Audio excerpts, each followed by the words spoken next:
Welcome to Becoming PowHERhouse, where we discuss the tough lessons I've learned while taking my two companies from negative revenue to over 7 figures. We'll talk about the raw and vulnerable truths about being boss, as well as tips and strategies you can implement immediately for better business results. I'm your host, Nicholle Overcamp, the founder and CEO of Wilcox Financial Group and PowHERhouse Coaching. You can see links and other resources in our notes. Don't forget to head over to PowHERhouseMoney.com to grab your free PowHER bundle for business and subscribe to our newsletter. Now, let's dive in to today's episode. If you are someone who struggles with that inner bully and you tend to beat yourself up, you're going to want to tune in to this episode. The conversation that I had with Jaime Mann was so good. She is the founder of the Amaryllis Project and helps high-performance women strengthen and grow their leadership skills. And often what she finds is it starts with self-love. She is working so hard on increasing the number of strong women who love themselves, lead themselves, and cultivate connection with themselves. But what do you really need?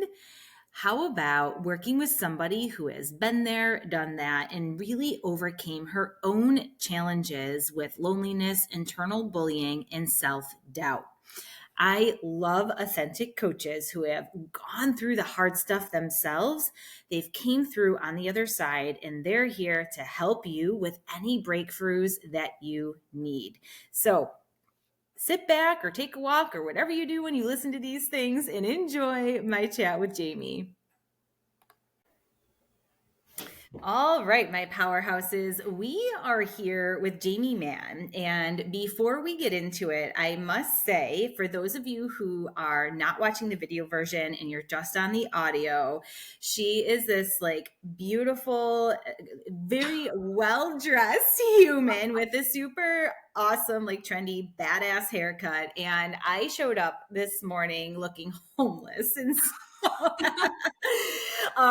could not get it together. It's not even morning, it's noon. I've had like lunch, 2 snacks, breakfast.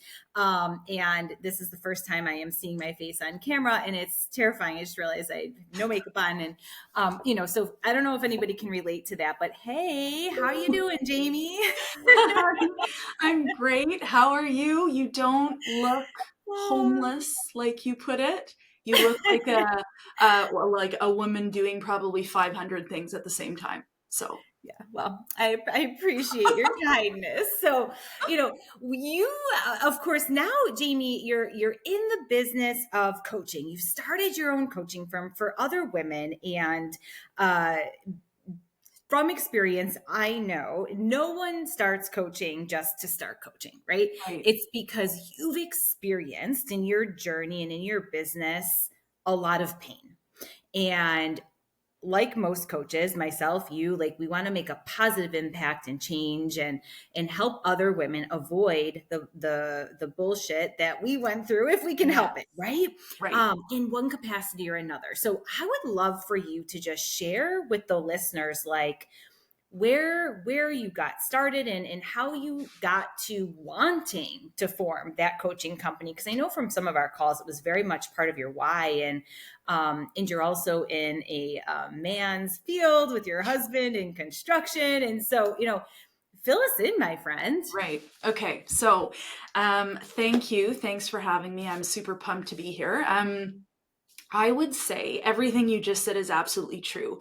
So starting this coaching journey, it was never on my radar for a good number of years. My background actually is psychology. So about 1 million years ago, I did my undergraduate, got a psychology honors degree. My plan at the time actually was to do my master's, my PhD, become a clinical psychologist. So I looking back, I can see how coaching actually gets at the heart of what I truly enjoy, which is working with people and having a positive impact, right? So that was what I thought I was going to end up doing, for a number of reasons that I'll probably end up touching on here today. I was experiencing a lot of my own kind of personal challenges, and I was like really kind of looking back quite burnt out. And Mm-hmm. so what I chose to do at that point was to take a year off, right? So I ended up working, getting my kind of cutting my teeth in business. I got into sales actually, and so started making a whole lot of money really in sales. And I started enjoying being out in the air quotes real world in sales, making money, living my life as like a air quotes adult out of the university system. And I never ended up going back to school. So that kind of trajectory kept me in sales for a number of years. And then my husband and I got married, all this stuff, and he was involved in a construction business. And so we started building our family. I really wanted to stay home. If I had kids one day, I wanted to stay home with them. And so that was a decision that I made, which is a whole other show because that was bonkers and very, very challenging.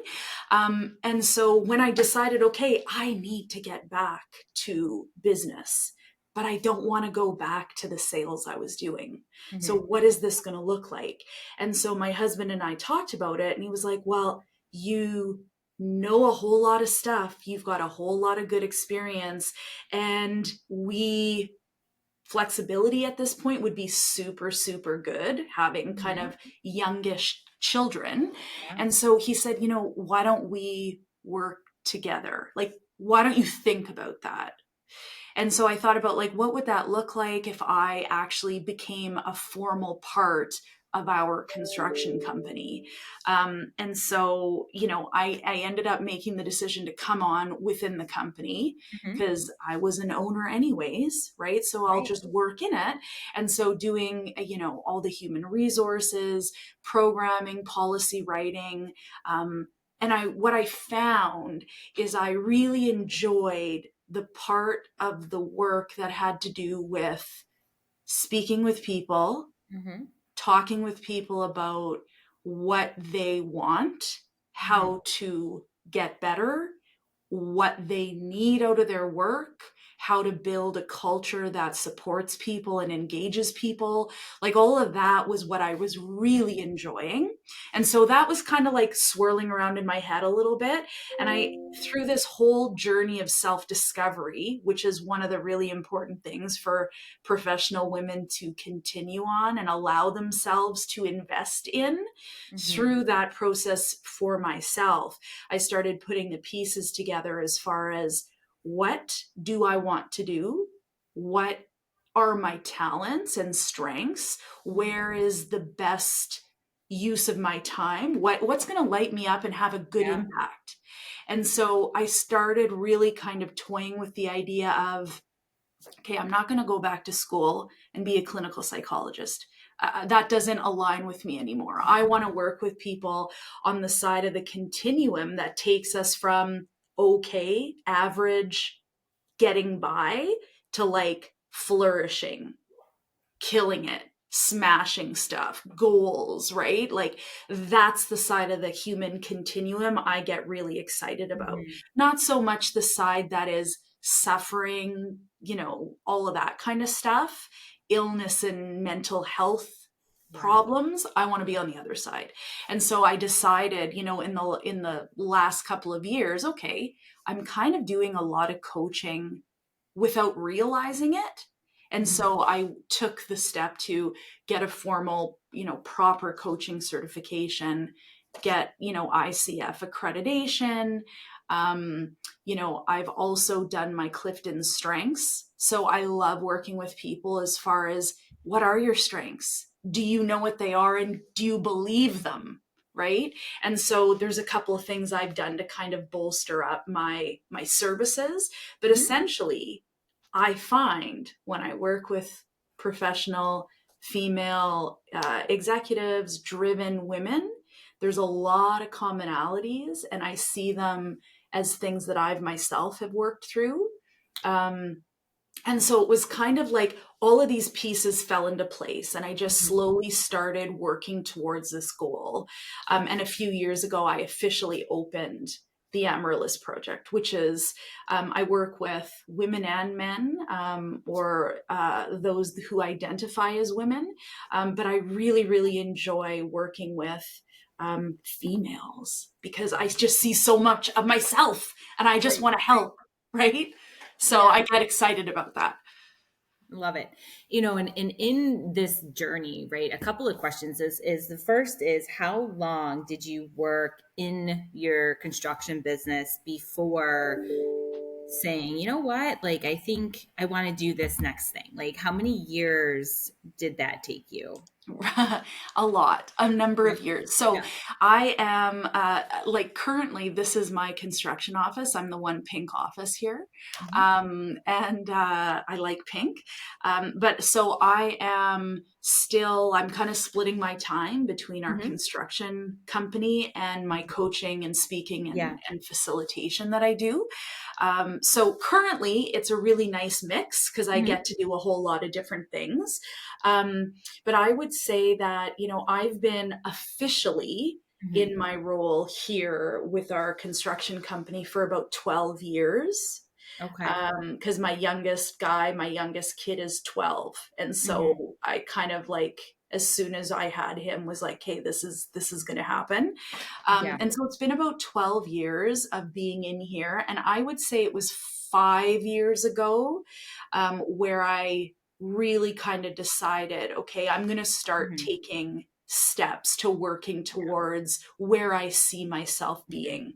And so that's when I started undertaking further education and really kind of allowing myself to, like, a part of it was Mhm. allowing myself to Yeah. be like, I am going to do this. This Mhm. is something I want to do, and I am going to invest in it. So there was a period of time where I really had to work through that reservation and Mhm. that hesitation, Yeah. coming from a few different things, right? Like, Mhm. can I invest the time in this? Does that make me a bad mother or a bad business owner in my current company? Like, there was a lot of internal thought Mhm. stuff that went on. Yeah. And I do notice that with lots of women that I work with. Like, Mhm. we're kind of like pulled in two different ways. Like, we want this, we see this for ourselves, but it's almost like you're kind of like, you have a chain on you or a rope, and you're like, you kind of go and you stop, and it's that Self-imposed, of sort of course. thing. Yeah, yeah. Was there a specific catalyst that happened, maybe like a turning point, an inflection point that you were like, you know what, fuck it, like this is what I want to do, and I'm gonna do it. Like, what was that for you? Yeah, there's a few things that come to mind. First of all, I had a conversation with somebody Mhm. who, on paper, like out in the real world, is like mind blowing, amazing. And in talking with her, um, she confided in me about some of the stuff that she was kind of going through and Mhm. thinking about. And I Mhm. remember thinking, I walked away from that conversation thinking, holy, like, this person who I would have like bet my house had it all together. Like, I was so sure Mhm. this person has it together, Yeah, right? And yeah. she did not. And she confided in me. And I remember thinking, if this amazing person Mhm. is still kind of struggling with hesitation, or should I, shouldn't I, like, of course I'm going to feel this way. If she feels that way, yeah, of course I would. And so the feelings I'm having, they're not proof of anything. They're Mhm. just feelings and thoughts Yeah. that we are probably all having. And I'm not going to let those feelings or thoughts be the proof in air quotes, right? Mhm. To show me like, well, I shouldn't do that because Yeah. I'm thinking this, that's proof I shouldn't do this. Yeah. It just kind of woke me up to being like, it's not. I'm making it a reason. It's not a reason. Mhm. So I kind of chose to look at that a little bit differently. That was one thing. And then the other thing, I thought, as my kids were getting older, I have 2 boys and a daughter. And I just remember thinking, I don't want any of my kids to not go after something Mm-hmm. that interests them or that they think they want to try Yeah. because they just choose that they Mhm. can't. Yeah. Yeah. It's so wild. I think so many of us sometimes, like, our impetus for doing something scary or hard is because uh, we're doing it for someone else, right? For Yeah, like this bigger feeling. And it's just so interesting. And I think it's mostly women, like, we are more likely to say yes, and not everybody, but in many of my conversations, like, more likely to say yes or do something that sounds like scary, or maybe like an imposter syndrome type of tug of war. yeah, Not for ourselves primarily, but for someone else, yeah, right?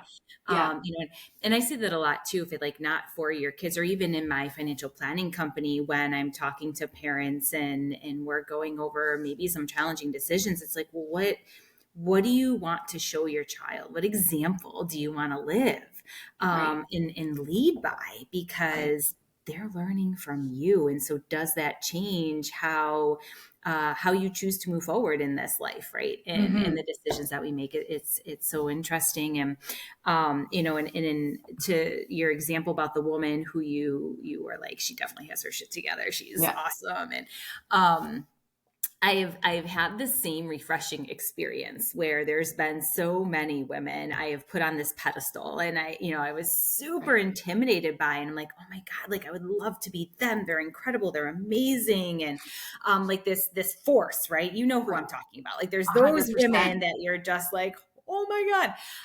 And then you finally get to have a human conversation with them, and they don't have their shit together, Yeah, and I mean, of course, in many ways, they're obviously crushing it. But then right, also, at the end of the day, like, we are all more alike than we are different. And I think we need to remind ourselves of that, is like, right. regardless of what we accomplish, we never have it all figured out. We No. all put our pants on the same way and have some of the same frustrations. And that has helped me so much in my own imposter syndrome and Hmm. intimidating scenarios too, and just like remembering that. And I had a mentor tell me once, she's like, well, Nicholle, everybody shits, um Yeah, and it's so simple and ridiculous, but I'm like, you're right.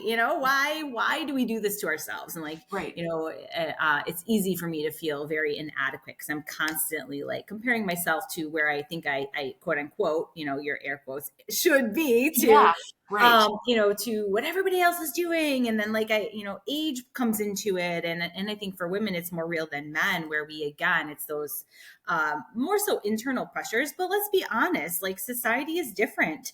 Culture is different to women Yeah, than for men. I yeah, mean, let's call a spade a spade. It's just walking a different journey. And so, right. I think that's really cool that you chose to do that yourself, and or for yourself rather, but then more so for other women. And so, and you had mentioned before, like, there's some things, but Yeah, you didn't right. say specifically, like, that you talked to women about that I dealt with, like, what are those things? Like, if you were to say, like, man, like, these are the top common denominators with the high level functioning women that I'm dealing with, like, what Yeah, are those top issues? yeah. Okay. Well, there's Yeah. there's a few that are always present, Hmm.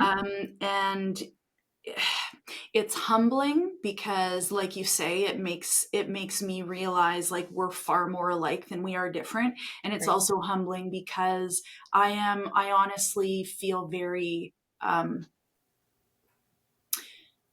privileged, Hmm.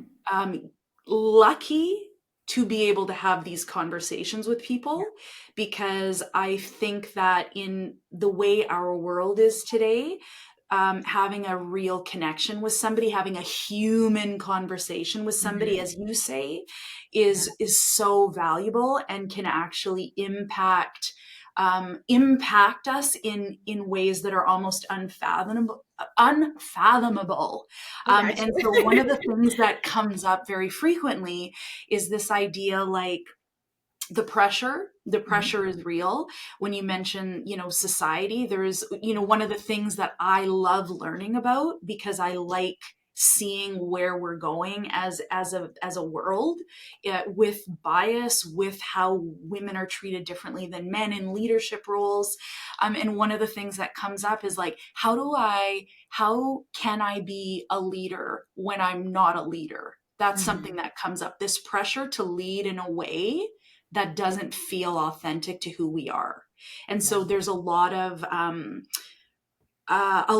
like push and pull within really high achievement driven women about how to be a leader. And so even within myself, one of the things that I had to look at is like, okay, what is a leader? And if we think about that, right, what that is, you can look that up in the dictionary, but what we equate leadership to is a command and control. When we picture a leader, it's usually an older white guy, right? Commanding, directive, controlling, authoritative, right? Having this presence, this serious presence. And like, that's not me at all. So in my brain, I was like, well, I guess I'm really not a leader. Yeah, meow. I'm sad about that. I'm not a leader, I guess. But really, what we need to look at is like, what do we think leadership is? Leadership, essentially, these days, what is required is a lot different than what happened even a decade ago.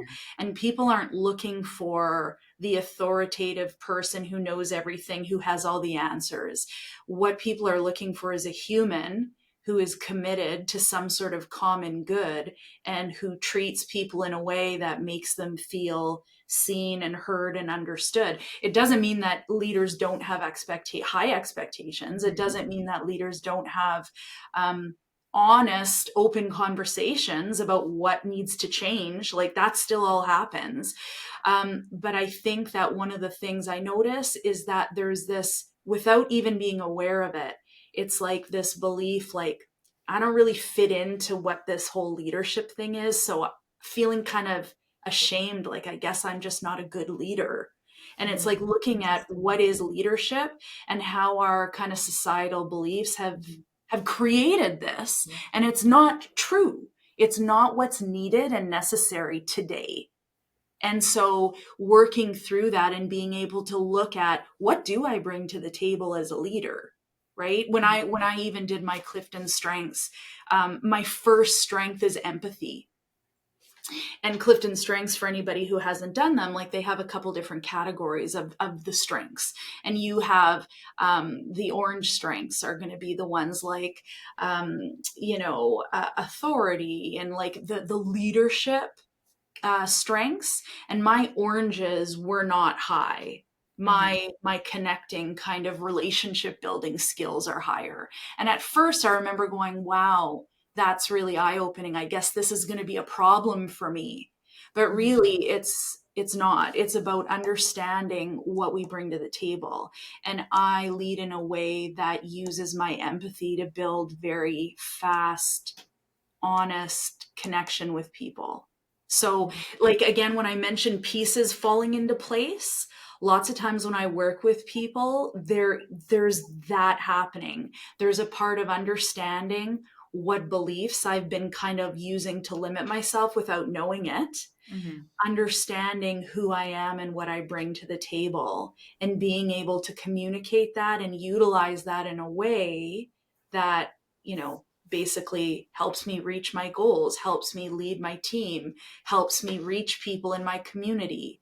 I just find that shift in perspective is huge, because honestly, women are not good at being able to confidently articulate what our strengths are. So if I ask you, okay, so I want you to, tell me a fact. And I always use the example about, the boiling point of water, right? Water boils at, 100 degrees Fahrenheit or whatever. You can say that fact. You don't have anything weird happening in your gut when you say it. Sure. It's just a fact. Yeah. But if you were to say, I closed the most profitable deal in our company that we've had in 10 years. Generally, when we ask people to say a true fact about something cool we've done, there's a feeling that happens. It's different for everybody, but that's a really telltale sign that there needs to be a little bit of work in understanding your strengths and being able to believe them. Because it's all facts. Yeah. Water boiling point is a fact. Your biggest deal you closed is a fact. So what's showing up differently?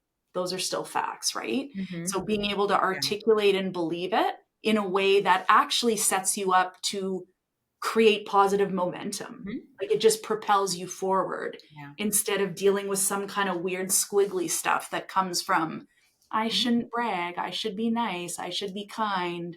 Like all of that stuff that women face in leadership roles. Mm-hmm. It's huge.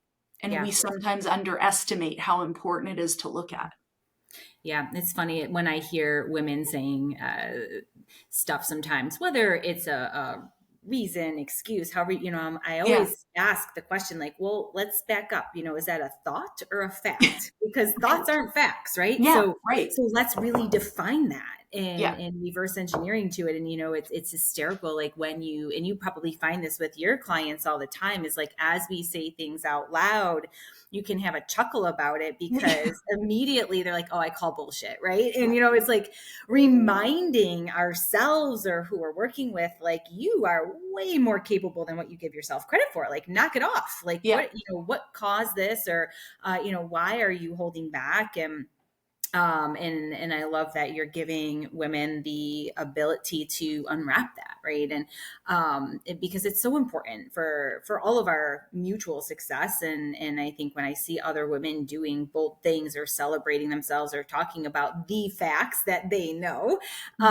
it's permission for everybody else to do the same thing. Like, oh wait, this is okay. Let's normalize it versus having it be some stupid stigma of the past that we thought should be the case. Like, no, Right. like things are rapidly changing. And, if we want to see this dynamic or standard change, like we have to be the ones to do it, right? Nobody else is going to do it. No one else is going to advocate for us or yourself, like more so than we can. 100%. And the thing is, like you say, no one else is going to do it. And you're not doing anything that's air quotes wrong or bad. It's facts. It's facts. And all the kind of magic and the talents and the skills we have, if we use them and we run with them and we engage ourselves to use them, we're doing good for everybody, for our communities, for our organizations. Exactly. Like if that's how we need to think about it to kind of get comfortable putting ourselves out there to do that, fine. Start thinking about it that way. But the more we do it and the more we own something, the easier it feels and the quicker it happens and we don't get mired in, the stuff. Right. Because it's a waste of our energy. It's such a waste of your energy. It's like, if we're talking about it and we want to change it, do it. Stop talking about it. Or don't do it and just own the fact that maybe you don't want it that bad. Right. Right. And I would say too, is like, okay, if we're going to do it, we can do it, but also allowing ourselves like a little bit of grace. Like if it doesn't feel easy to do, it doesn't mean you shouldn't do it again. Right. Like it's always hard. That's right. Okay. And there's the other part of the thing I see is like, we are very quick to hold ourselves back because something didn't come super easy the first time. Yeah. Interesting. I see that too. So it's like giving ourselves a little bit of grace and compassion. Like self-compassion and stuff is out there everywhere, right? Like you hear a lot about that, but it's really, really valuable and important. And I know, when you talk about like, okay, what are the couple of things that you see as being really important for us to all do? That would be the second one. If the first one is to really look at who we are, what we think a leader is, right? And kind of shift our thoughts around that. The second thing is self-compassion. And so we're hard on ourselves. And that's okay. I just want to say like, I do have high expectations for myself and I have high expectations for people that are in my life. And that's okay. Self-compassion doesn't mean we like let ourselves off the hook and become big, Mhm. lazy slobs. Like, that's not at all what I'm saying. What I'm saying is, can we be a little bit more realistic? We're human. If Mhm. something doesn't go perfectly awesome, amazing the first time, it doesn't mean we're a giant big loser who should go roll up in a ball and not ever do it again.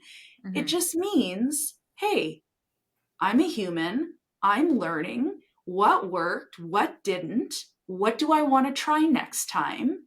Like, Mhm. we don't have to feel like we're failures when Yeah. something doesn't go amazing the first run. Right. And when does it?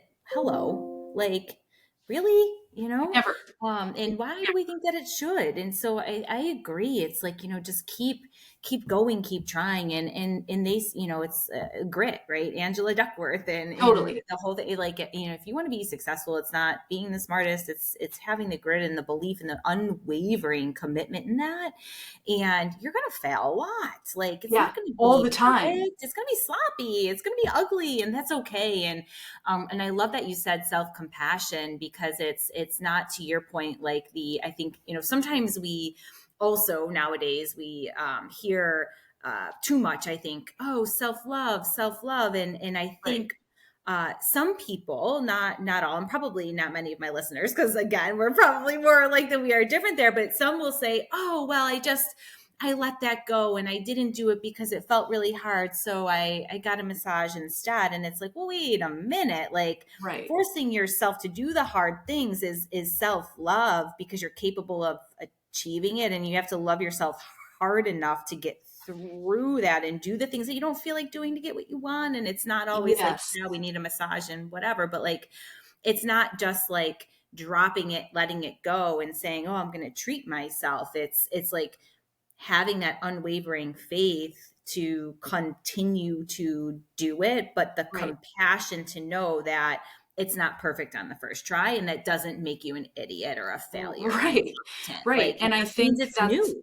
yeah, and that's a Yeah. great point, because what I've noticed also is that sometimes very highly driven people, all this self love stuff you Yeah. hear, we can dismiss it and not really let ourselves learn about what it really is, because Right. we hear, like, love yourself, and you're like, ugh, that's a bunch of BS. Like, I don't even know what that means. I'm too busy to love myself. Okay, like, back off with this. And then you dismiss it as something that's Mhm. not valuable to look into. And so, Yeah. to think about what that really looks like for you, it's not like, it's not messing up big time and going, you're still great, I love you, in the mirror. Like, when I think Yeah. of that, it makes me Right. just laugh, because that's not Mhm. what it means to me at all. It Right. means Right. that I understand deep down in my guts that I am a valuable, worthy person who Mhm. doesn't always have it together, but I know that what I bring and what I do is valuable. And with every step I take, I'm going in the right direction. I give myself the grace to Yes. be a total Yeah. screw up sometimes, Mhm. because that's what being human is. Right. It's life, kids. Right. So, Yeah. Well, yeah, and it's okay. and the thing you mentioned earlier too, Mhm. that is part of this, is like the whole idea of oh, I should Right. have, I Mhm. should be, blah blah blah. Like, I catch myself when I use should or I Mhm. think should, because to me, in my experience, my own personal experience, Yeah. that the should, that got me into a lot of trouble, as far as Yeah. anxiety, depression, what I was going to do or not do, how I approached everything. The should, that was a red flag for me, that I learned, like, you got to look at your shoulds, Mhm. because those are not based in fact or accuracy or your own truth. Yeah. That's all programming or weird stuff Mhm. that isn't It's like a trigger valuable. word, and it's typically based off of some kind of comparison, you know. Yeah. And so I agree. It's a dirty word. It's one of my dirty words. So and as we wrap up, Jamie, like, I would love if you have, and I don't want to put you on the spot either, so take a pass and say something else. But is there like something that you have to leave with the listeners, like maybe a tool or Mm, something that they can use right now in this moment if they're kind of in that ick in dealing mhm. with the questioning or maybe self-doubt of like, am I on the right path? Like, Yeah. what would your message be there, or helpful tool that you could provide that woman? Yes. Two things that I absolutely will point to. The first thing is going back to that should. I Mhm. think one thing we can all do is notice when we use should. I should have done that or this or that, right? Notice the should. And the other kind of common pattern of thinking that is not effective and is harmful is when we are using all or nothing thinking. Oh, I never am going to figure this out, or I Mhm. always screw this up. Notice that if we can be a little bit gentler in our thoughts with the should and with the all or nothing thinking, let's start using a continuum. It doesn't always have to be always or never. So Mhm. what I encourage people to do is when they notice those two common thinking traps, to pause and just say to themselves, okay, how true is that? How true is that? Mhm. Because Love it. usually when we can pause and ask ourselves that question, we'll go, okay, no, I don't always mess up when I get up in front of the team. Right? You can start being a little bit more accurate in your thought. That's the first thing. The second thing that I really, really find valuable, and I use it myself, is how can we build our emotional vocabulary? So, what happens is when something happens that's maybe challenging and I have a very small emotional vocabulary, and that's common across all humans. What do we think? I'm angry, I'm sad, I'm happy. Well, there is a whole lot of nuance in what we're Mhm. feeling. And what is super important is if we're able to accurately identify what we're feeling and label it a little bit more appropriately, that actually changes the trajectory of our feeling, what's Mhm. happening in our body. We can actually diffuse things. Like, am I actually, sometimes, you know how people use very dramatic words? Like, Mhm. I am incensed. I am so angry, right? Well, are you feeling disappointed? Mhm. Are you actually feeling, gutted? Oh, gutted. Or are you just feeling a little bit alone? Right? Because if we can be a little bit more accurate in what we're experiencing, we can diffuse it, we can manage it easier, and then we don't waste so much energy and time in some sort of spiral. And Yeah. so even if you Google feelings wheel, and put it in your desk, put it in your drawer, put it somewhere, and Mhm. start looking at that and going, okay, what am I actually feeling right now? That becomes a habit that you can build, and it Mhm. becomes super easy, and it just diffuses your whole experience. And I just think we need to protect our time and our energy. And how can we do that? What's happening in between our Right. earlobes? Yeah.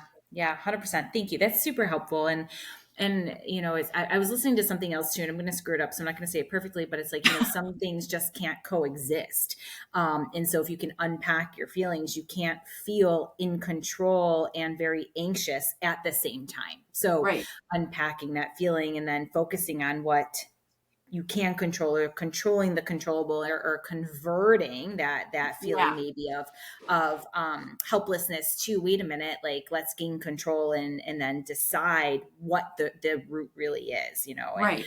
especially sometimes I think we can be a little over what word am I looking for, not over emotional, but like maybe a little overreactionary in some Right. circumstances, like, oh, my life is over, I just had this Yes. happen. It's like, shut A the hundred hell up, percent. like, but we all do it, and I think that's the human part, and so that's such a beautiful tool. And It reminds me of that phrase, like respond versus react, and like just Yes. give yourself that moment to think and respond and digest, and reflecting on a tool like that, I think can be so helpful. So thank you, Jaime, today. I appreciate your time. Thank you very And much. This was lots of yeah. fun. And for everybody listening, we will have Jaime's information, her Instagram handle, and everything in the show notes so that you can connect with her, follow her. And until next time, my powerhouses, continue to be courageous.